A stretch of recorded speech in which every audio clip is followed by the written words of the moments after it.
사랑하는 성도 여러분, 안녕하십니까? 금요 성경 아카데미 5경 강해, 오늘은 레위기입니다. 레위기는 거룩한 제사, 즉 예배를 통한 거룩한 삶을 권면하는 말씀입니다. 레위기에 제일 많이 등장하는 것이 거룩이라는 단어입니다. 그런데 우리가 어떻게 거룩해질 수 있는가? 레위기는 거룩한 예배를 통하여 거룩한 삶을 살 수 있다라는 것을 말씀해 주는 주의 말씀입니다. 레위기는 참 딱딱합니다. 그래서 이런 농담이 있습니다. 레위기 강해를 한 달 동안에 하면 성도님들 반이 다 졸을 것이다, 다 졸아버릴 것이다 라는 말이 있는데, 그만큼 딱딱한 느낌이지만 신약에서 40회 이상 언급될 정도로 아주 중요합니다. 특히 신약의 히브리서는 레위기를 모르면 이해하기가 어려울 정도로 신학적으로 중요한 책이 바로 레위기입니다.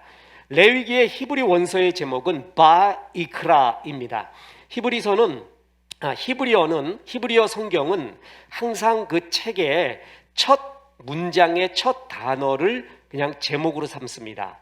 레위기 같은 경우에는 바이크라 엣 모셰 이렇게 해서 그리고 그가 부르셨다. 엣 무엇을 모셰흐 모세, 그리고 그가 모세를 부르셨다라는 문장으로 시작하거든요. 거기 나온 바이크라 그리고 그가 부르셨다의 첫 단어를 따서 그냥 바이크라입니다. 우리나라 말 레위기는 영어의 제목인 레비티커스와 동일합니다. 이는 헬라어인 루이티콘에서 나온 말로서 이스라엘의 12지파 중 제사를 담당한 레위 지파의 이름에 근원을 두고 있습니다. 즉 다시 말해서 레위기는 레위인에 관련된 사항들이라는 의미인데 레위 제사장들에게 주는 지침서라는 의미입니다. 그러나 꼭 레위인뿐만이 아니라 제사를 지내는, 예배를 드리는 우리 모두에게 주는 하나님의 거룩에 대한 말씀, 그것이 레위기입니다. 레위기는 출애굽기의 연속입니다. 출애굽기의 마지막 부분은 하나님께서 성막을 만들라고 지시하시고 또 이스라엘 백성의 그 명령에 따라 성막을 만드는 내용이 나옵니다. 자, 그래서 성막을 만들어라, 성막 다 완성한 것이 출애굽기예요. 그러면 레위기의 첫 번째는 뭐냐면 여호와께서 회막에서 바이크라 엣 모셰스, 모세를 부르시고, 어디서 불렀다고요? 성막에서 불렀습니다.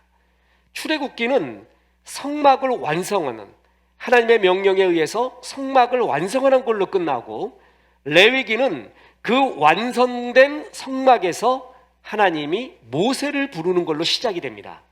성막이 연결고리죠. 그럼 성막에서 이제 뭐 하느냐? 레위기에서는 바로 제사, 다시 말해서 예배를 시작하는 모습을 가르쳐 주는 것이 출애굽기 다음에 나오는 레위기의 중요한 모습입니다. 다시 말합니다. 출애굽기는 하나님의 명령으로 성막을 만들라고 합니다. 그래서 성막 만드는 걸로 끝났어요. 그랬더니 레위기는 그 성막에서 하나님이 모세를 부릅니다. 그리고 나서 이제부터 이 성막에서 해야 될 중요한 일을 말하겠다 하면서 거룩한 예배의 법에 대해서 가르쳐 준 것이 바로 레위기라는 것입니다. 자, 레위기는 이스라엘 백성이 하나님과 어떻게 교제할 수 있는지, 만나서 하나님과 동행함을 가르쳐 줍니다.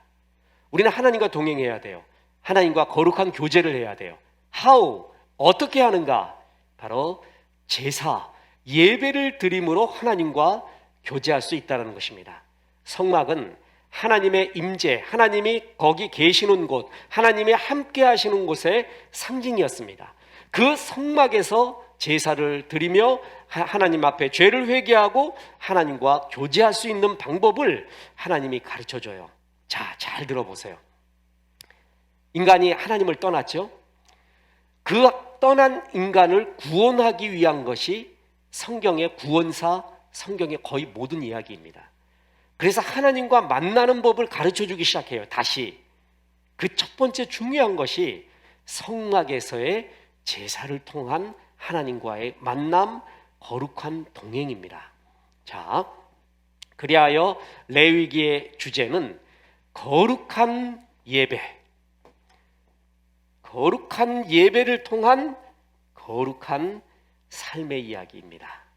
그래서 핵심 단어인 거룩은 90번 이상이나 레위기에 나옵니다. 거룩이란 구별되었다, 다르다. 자, 구별됨, 다르다. 세속 가치관과 다르다라는 것을 의미합니다. 성경에요, 거룩해지기 위해서는 두 가지 방법이 있습니다. 하나는 하나님의 말씀을 잘 지키는 거예요. 그리고 또 하나는 거룩한 제사. 이것이 하나님께서 거룩해질 수 있는 길을 우리에게 가르쳐준 두 가지의 큰 방법입니다. 거룩은 가치관과 생각, 라이프 스타일, 삶의 태도가 세속적인 사람과 다르다라는 거예요. 구별되었다라는 것이에요. 우리는 어떻게 이렇게 거룩한 삶을 살 수 있는가? 하나님 말씀을 잘 지키는 것, 그리고 신실한 예배. 이 두 가지가 성경에서 말하고 있는 얼마나 중요한 사실인지 모릅니다. 예배와 하나님의 말씀, 하나님의 말씀과 예배. 어찌 보면 성경은 전부 이것에 대한 반복입니다. 성경은 가장 중요한 것을 끝없이 반복하고 있는데, 레위기에 그 성경에서 말하는 굵은 두 가지의 줄거리 중에 하나인 예배를 구체적으로 말해주고 있습니다. 그 예배를 통하여 거룩한 삶을 살 수 있다는 것입니다. 목회를 시작했을 때, 담임 목회를 할 때 주께서 이 예배의 삶에 대한 말씀을 주시고 사명을 주시고 그리고 용기를 주시고 비전을 주실 때 정말 그때 춤을 추는 것 같았습니다. 그리고 만나는 후배마다, 동기마다 대한민국에서 우리의 교회들이 그 무엇보다 가장 집중해야 될 것이 하나님의 말씀을 들고 신실한 예배를 드리는 겁니다. 목회자는 예배 준비에 거의 모든 걸 쏟으십시오. 예배가 살아나야 교회가 살고, 예배가 살아야 성도가 순해집니다. 예배가 살지 못하면 성도가 거칠어져요. 독해져요. 말도 독해지고요. 굉장히 원망 불평 많고요. 은혜를 받아야 온순해집니다. 그리고 순종하고 헌신하는 모습을 볼 수가 있습니다. 예배가 핵심입니다. 거룩한 예배를 통한 거룩한 삶. 그래서 레위기는 우리에게 제사 제도를 말해주고 있는 거예요. 하나님과 죄에 빠진 인간이 하나님과 동행하기 위해 하나님이 제시해 준, 나와 동행하기 위하여 나의 음성을 듣고 나의 힘을 받고 나와 동행하기 위한 구체적인 방법을 얘기해 줬는데, 그것이 바로 제사 제도입니다. 그래서 이 제사를 통하여서 하나님과 가까이 갈 수가 있습니다. 제사는 동물을 잡아서 드리게 됩니다. 동물의 죽음을 통해 우리의 죄의 대가를 치르게 하고 하나님과의 관계를 회복하는 것, 그리고 이것은 바로 앞으로 오실 메시아 예수 그리스도의 십자가의 사역을 미리 보여주고 있는 그림자였다라는 것입니다. 사실 레위기도 참 재밌게 강의할 수가 있어요. 가슴에 쏙 들어오게 얘기할 수가 있습니다. 그만큼 중요한 하나님의 말씀 신학이 들어있는 것이 레위기입니다. 레위기는 그래서 크게 두 가지입니다. 하나님께 예배하기 위한 제사법, 또한 그렇게 제사를 통해 깨끗해진 하나님의 백성들이 어떻게 살아야 되는지 말해주는 율법. 사실은 제사법이 제일 중요하고요, 그 사람들이 이렇게 살아라라는 율법도 얘기해 줍니다. 그래서 레위기에는 레위기에서 하나님은 모세를 통해 성막에 관련된 제사법의 규정, 그리고 성결된 삶을 살기 위한 성결법 두 가지를 가르쳐 줍니다. 그래서 레위기의 구조는 크게 1에서 16장까지, 17에서 27장까지인데, 이것은 하나님께 예배하기 위한 제사법, 그리고 그 제사를 신실한 예배를 드리는 사람들이 어떻게 깨끗하게 거룩하게 살아야 되는가를 가르쳐주는 성결법에 대한 두 가지의 구조, 핵심 구조로 되어 있습니다. 레위기에서 아주 중요한 신학적 그리고 신앙적 구절들이 있습니다. 첫째, 하나님은 구원받은 백성이 거룩하게 살기를 원합니다. 자, 이게 참 중요합니다. 인본주의 인문학자들 그리고 세상의 학자들은 무조건 행복을 말합니다. 행복하게 살아라. 근데 성경은 행복 전에 거룩을 말합니다. 거룩을 좇으면 행복은 따라옵니다. 하나님은 하나님의 백성에게 제일 원하는 것이 거룩한 삶입니다. 그래서 레위기 11장 44, 45절에 보면 나는 여호와 너의 하나님이라 내가 거룩하니 너희도 몸을 구별하여 거룩하게 하고 땅에 기는 길짐승으로 말미암아 스스로 더럽히지 말라. 나는 너의 하나님이 되려고 너희를 애굽 땅에서 인도낸 여호와라. 내가 거룩하니 너희도 거룩할지어다.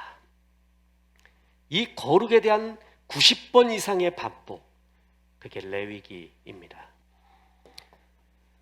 또 보세요. 레위기 20장 26절에 보면 너희는 나에게 거룩할지어다. 이는 나 여호와가 거룩하고 내가 또 너희를 나의 소유로 삼으려고 너희를 만민 중에서 구별하였습니다. 다시 말합니다. 거룩이란 세속의 삶과 다르게 사는 것입니다. 구별되었다라는 것입니다. 세속과는 다른 가치관 그리고 다른 삶의 태도로 사는 것을 거룩이라고 합니다. 우리가 하나님이 세상 사람들이 뭐라고 그래도요, 우리의 존재는 그리스도인은 세상의 빛과 소금입니다. 빛과 소금이 되게 하여 주옵소서. 그것도 맞는 기도입니다.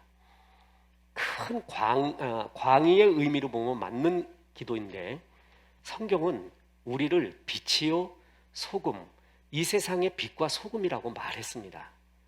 그런데 문제가 뭐냐면 그 빛을 발하지를 못하고 있어요. 어떤 일은 커다란 냄비나 통에 집어넣어 버렸어요. 빛이 역할을 못하고 있어요. 그죠? 그리고 또 하나, 소금은 소금인데 맛을 잃어버렸다고 해요. 짠맛을 잃어버린 소금. 우리나라 같은 문화 환경에서는 이해할 수 없지만 팔레스타인에서는 맛 잃은 소금, 그래서 길에서 발로 차이는 소금이 있다고 합니다. 저는 직접 가보지는 못하고 앉아서 동영상과 사진을 통해서 봤는데 소금은 소금인데 맛을 잃어서 툭툭 차이고 있습니다. 분명히 우리는 빛과 소금입니다. 그런데 맛 잃은 소금이 되고 감추어진 빛이 되기 때문에 역할을 못하죠. 또 왜 맛 잃은 소금이 되는가? 거룩하지 않기 때문에 그렇습니다. 다르지 않은 거예요. 세상 사람들이 보기에 저 사람과 나하고 다른 점이 없어요. 똑같이 세속적으로 생각하고 똑같은 세속적인 가치관을 갖고 있어요. 세속적인 욕심을 갖고 있고 인격도 나에 비해서 별로 뛰어나지가 않아요. 그러니까 나와 다른 것을 느낄 수가 없는 것이에요. 그러니 그를 존중하고 그가 갖고 있는 어떤 생명의 비밀, 아름다움의 비밀에 대한 흠모함이 있겠습니까? 우리가 거룩을 잃어버렸기에 빛과 소금의 역할을 못하는 것입니다. 뭔가 다르다. 저 사람은 지금 화내야 될 상황인데 화를 내지 않아요. 저 사람은 원망하고 통곡해야 될 상황인데 그러지 않고 찬송을 하고 있어요. 나하고 뭔가 달라야 돼요. 거기서 매력을 느끼는 것이에요. 이런 말도 못해요. 내가 세상 살면서 남들 다 하는데 나도 이런 말 못해요? 예. 그런 말 다 하는 상황인데 하지 않는 거예요. 그게 나하고 다른 거예요. 세상 사람들하고 다른 거예요. 다른 사람들은 이런 상황에서 다 욕하고 불평하지만 이 사람은 기도하고 참고 찬송하고 있어요. 달라요. 달라야 매력이 있는 거예요. 그게 바로 거룩입니다. 거룩을 추구할 때 행복이 오게 됩니다. 아담이 하와를 보고 내 뼈 중에 뼈요 살 중에 살이라고 했습니다. 은혜 있을 때 하나님과 동행할 때 그런 소리 합니다. 그런데 선악과 따먹고 죄를 범하고 난 다음에 그 하와를 가리켜 내 뼈 중에 뼈요 살 중에 살이라는 그 하와를 가리켜 하이샤, 그 여자라고 부릅니다. 말이 그 여자지 굉장히 조속한 표현입니다. 거의 욕에 가깝습니다. 똑같은 여인을 두고 내 뼈 중에 뼈요 살 중에 살이라고 말하다가 나중에는 욕을 합니다. 그 여자. 왜 문제입니까? 대상은 똑같죠? 은혜가 있느냐 없느냐. 하나님과 동행하는 거룩이 있잖아요. 그러면 행복이 가정도 그렇고 개인도 저절로 있습니다. 근데 거룩이 없어요. 은혜가 없어요. 그러면 똑같은 여인이 그 여자가 됩니다. 신혼부부들이, 아니 이 땅의 모든 부부들이 추구해야 될 가장 중요한 것은 행복이 아니라 거룩입니다. 거룩을 추구하면 행복은 따라오게 돼 있습니다. 사랑은 진리와 함께 기뻐합니다. 이것처럼 사랑에 대한 모든 정의를 압권하는 최고의 말씀은 없습니다. 진리이신 하나님과 같이 신실한 예배를 하고 그 말씀대로 세상의 가치관과 다르게 살고 다른 삶의 태도로 살고 그랬을 때 그 거룩을 추구할 때 행복이 오고 전도가 되고 빛과 소금의 역할을 제대로 할 수가 있는 것입니다. 레위기의 거룩은 그래서 너무나 중요한 삶의 주제입니다. 자, 레위기에 5대 제사가 있습니다. 제사는, 레위기는 한마디로 뭐라 그랬어요?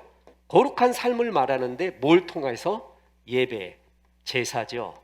제사를 통한 거룩한 삶을 이야기하고 있습니다. 제사 드리는 형식에 따른 4가지의 분류가 있습니다. 화요, 거전. 자, 화요 외우기도 쉬워요. 화요, 거전이에요. 화요일 날은 하나님이 거저 줬어요. 화요, 거전. 화제, 불로 태워드리는 것. 요제, 흔들어 드리는 것. 거제, 들어 드리는 것. 들어서 드리는 거예요. 들어서 드리는 것의 의미는 모든 것이 하나님 줬습니다. 하나님이 주인입니다. 들어 드리는 거예요. 전제, 액체, 포도주 같은 걸 부어 드리는 제사예요. 전제와 같이 내가 부음이 되고, 바울 사도의 디모데 후서에 유언과 같은 말 나오죠. 마치 제물이 마지막 누워서 포도주를 부어서 마지막 드려지는 그 모습처럼 나는 이제 죽음을 앞두고 있다. 여기서 나오는 얘기죠. 화요, 거전. 이것은 드리는 방법론에 대한 형식에 따른 분류고요. 그 다음에 레위기의 그 유명한 5대 제사라는 것이 있습니다. 번소화, 속소. 모든 것을 화장실 변소에서 보면 쏙쏙 들어와요. 외우는 게. 번소화, 속소이라고 합니다. 번제, 소제, 화목제, 속제제, 속건제. 자, 번제는 하나님에 대한 온전한 충성이에요. 다 태우는 거예요. 그래서 모든 것을 다 태웁니다. 원래 제물을 갖고 오면은요, 하나님 앞에 드리는 제물, 이것도 참 중요한 것인데 예배 올 때 거저오지 않죠. 제물을 가지고 옵니다. 그래서 그 제물은 하나님께 드리는 제물을 완전히 태우는 거예요. 그거는. 그리고 그 제사를 집례하고 그 성막을 유지하는 레위인에게 줄 몫이 있고 자기가 다시 가져가는 것이 있어요. 이 3가지가 항상 제물이 있는데 번제는 몽땅 태워버립니다. 그리고 이제 가죽만 남겨서 제사장 주게 되는 온전한 헌신을 얘기하고, 소제는 순수한 봉사를 의미합니다. 그리고 화목제가 있는데 이 화목제는 이웃과의 화친, 이것이 굉장히 중요한데 화목제의 방법론이요, 제물에 대한 분배가 굉장히 독특합니다. 보세요. 하나님께 드리죠. 그리고 제물의 가슴과 우편 뒷다리는 제사장에게 줘요. 그런데 나머지를 굉장히 많이 가지고 갑니다. 그러니까 화목제만큼은 제사 드리는 사람, 하나님 앞에 예배 드리는 사람이 자기가 갖고 온 제물을 거의 다 많이 가져가요. 제일 많이 가져가요. 그리고 너무나 재밌는 것은 당일 혹은 이튿날까지 그거를 다 먹어버려야 됩니다. 그러지 않으면 그 화목제가 유효하지 않습니다. 이게 구약 연구하면서 너무 재미난, 그리고 흥미롭고, 그리고 하나님이 참 유머러스하다. 언젠가 이게 하나님의 유머에 대한 책을 좀 쓰고 싶은데 참 유머러스하다라는 걸 알 수가 있습니다. 소를 갖고 왔어요. 하나님께 요만큼 드려라. 제사장한테 이만큼 갖고 와라. 근데 너무 많이 남았어요. 이거를 그날이나 그 다음날까지 다 먹어야 돼요. 가족을 다 모아서 밤새 먹어도 안 돼요. 그러니 어떻게 합니까? 이웃을 불러야 되겠죠. 이웃까지 다 불러야 돼요. 주변에 있는 사람 다 불러 모아야 소 반쪽을 먹을 수가 있는 거예요. 그래서 그걸 하루 종일 다 먹어댑니다. 그때 화목제를 드렸던 이 사람은 뭘 느낄까요? 나에게 아무 필요가 없을 것 같은 이웃, 의미가 없는 것 같았던 이웃인데 아니구나, 굉장히 필요하구나, 나에겐 이웃이 참 필요하구나 라는 것을 화목제를 통해서 깨닫게 됩니다. 하나님 참 유머러스하지 않습니까? 재밌는 분 아닙니까? 야, 화목제 드릴 때는 네가 한 많이 가지고 와. 거의 다 가지고 와. 그 이웃과 더불어 다 먹어. 다 먹어버리는 게 예배야. 다 먹어버리는 게, 이웃과 다 먹는 게 제사야.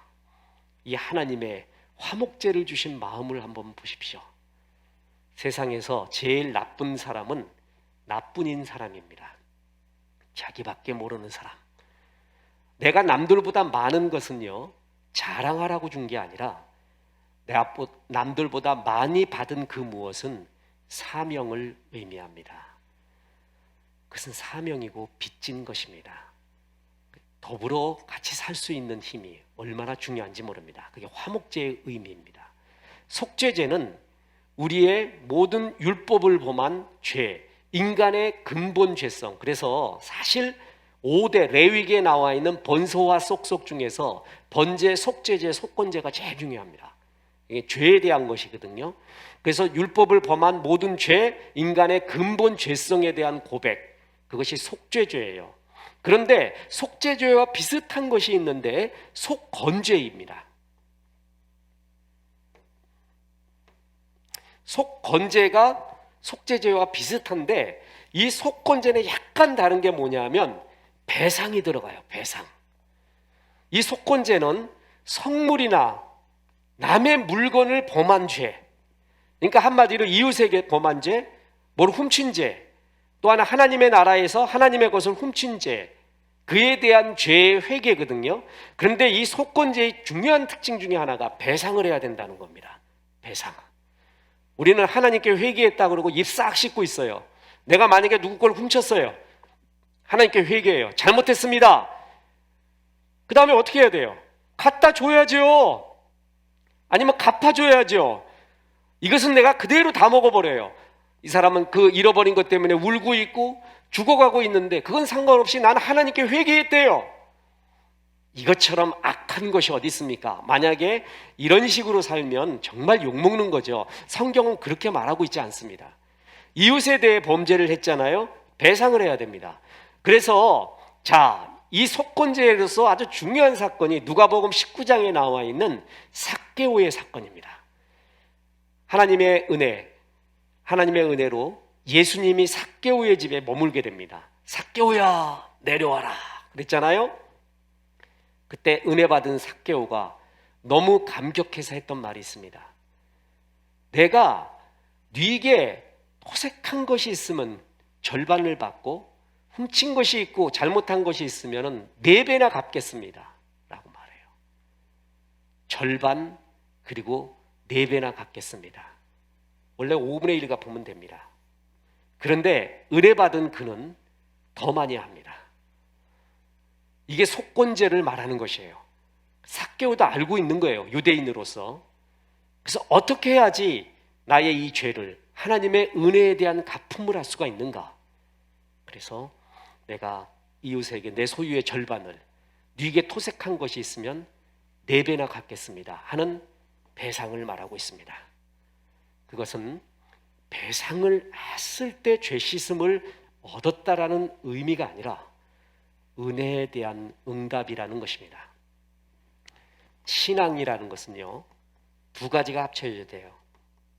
하나님의 은혜 그리고 은혜에 대한 응답입니다. 이 2가지가 합쳐질 때 신앙이라고 합니다. 은혜가 없는데 혼자 펄펄 뛰어요. 그건 신앙이 아닙니다. 그건 인본주의입니다. 근데 은혜는 있는데 응답이 없어요. 그걸 가리켜 헛된 은혜라고 합니다. 은혜를 받으면 응답이 있는 거예요. 아멘 하고 응답이 있을 때 그것이 내 것이 돼요. 은혜를 받는 것 같아요. 예배 때 감동이 있어요. 감정적, 서정적 감동이 있어요. 지성적 동의도 있어요. 그런데 응답이 없어요. 나의 응답. 내 행동에 응답이 없어요. 그것이 계속 헛된 은혜가 되는 거예요. 그래서 성장을 못하고 있습니다. 한 가지라도 그 말씀에 대한 올바른 응답이 있을 때 성장하게 되고, 그것이 쌓이게 될 때 말 못하는 하나님 앞에서의 영화로운 성화가 이루어져 가는 겁니다.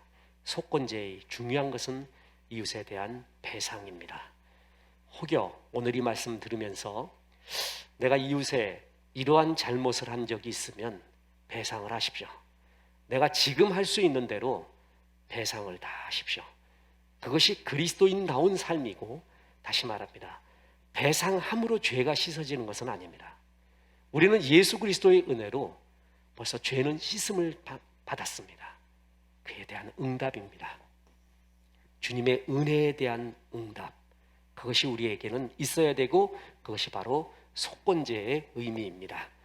자, 이제 마지막으로 영원한 죄사함의 제사는 예수님이라는 것이죠. 레위기에서 매번 드리는 동물 제사는 예수님의 십자가에 대한 그림자입니다. 이것을 가리켜 구약의 사실을 점진적 계시라고 합니다. 그러니까 예수님의 십자가가 있어요. 십자가의 사건이 신약에서 제일 중요하거든요. 이 십자가를 점점 보여주고 있는 거예요. 어떤 사건 하나가, 예를 들어서 패스오버, 애굽의 장자의 재앙이 임했을 때 문설주에 어린 양의 피를 바른 집은 통과했죠. 예수님의 십자가를 상징하는 거예요. 그리고 광야에서 불뱀에 물려 죽었을 때 장대에 놋뱀을 걸어서 그것을 쳐다본 즉 살리라, 장대에 들려진 놋뱀, 십자가를 또 의미하는 것이에요. 뿐만 아니라 레위기에서 계속 드리고 있는 죄사함의 동물의 죽음으로 말미암은 제사, 그것도 점점 더 예수님의 십자가를 보여주고 있는 거예요.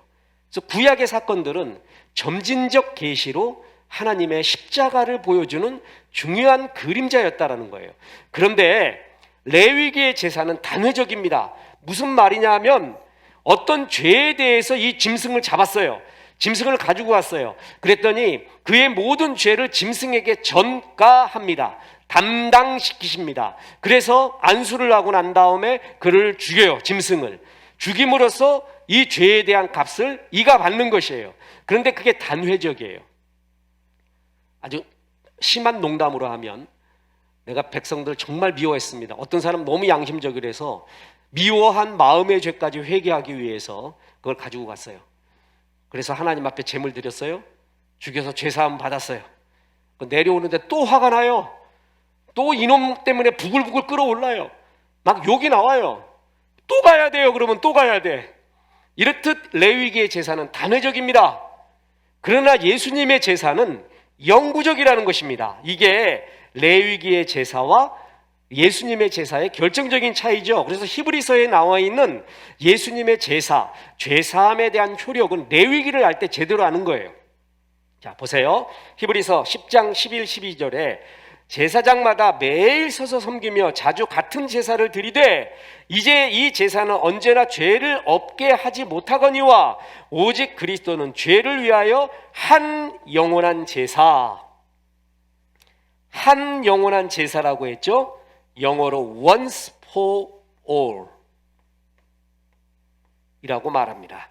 한 번 했는데 그것이 영원합니다. once for all. 한 번 드렸는데 그 죄, 어떤 한 죄에 해당되는 제사가 아니라 우리의 모든 죄에 해당되는 제사이고 영원해요. 그것도 효력도. 그래서 once for all, 한 영원한 제사입니다. 레위기를 잘 아는 사람들은, 구약을 잘 아는 사람들은 예수님이 한 영원한 제사를 드렸다는 것을 얼마나 감격스러워할까요? 세상에 우리는 매번 죽여야 되는데, 그래서 성막에는 피가 강같이 흐르고 있는데, 죄가 그렇게 많은데 예수님의 한 번의 제사로서 모든 죄의 범위를 영원히 씻을 수 있다는 것, 그것처럼 좋은 일이 어디 있겠습니까? 그래서 완벽한 제사는 예수님이었어요. 바로 이렇게 점진적 계시를 통해 예수님의 십자가의 제사의 사역, 죄사함의 사역을 말해주고 있지 않습니까? 또한 우리는 레위기에서 말하는 음식 규례와 정결법에 구애받지 않습니다. 예수님의 피로 의롭게 되므로 이런 모든 요구에서는 이제 하지 않아도 되는 특권을 누리게 됩니다. 레위기를 묵상할수록 예수님의 은혜가 얼마나 큰지 그 넓이와 깊이를 실감하게 됩니다. 예수님의 피는 우리를 모든 죄에서 완벽하게 깨끗하게 합니다. 그래서 이제는 마음대로 살자, 그게 영지주의, 헛된 영지주의자적 마음이죠. 깨끗하게 되었으니까 그 응답으로서 거룩한 삶을 살자, 이게 신앙인의 응답입니다.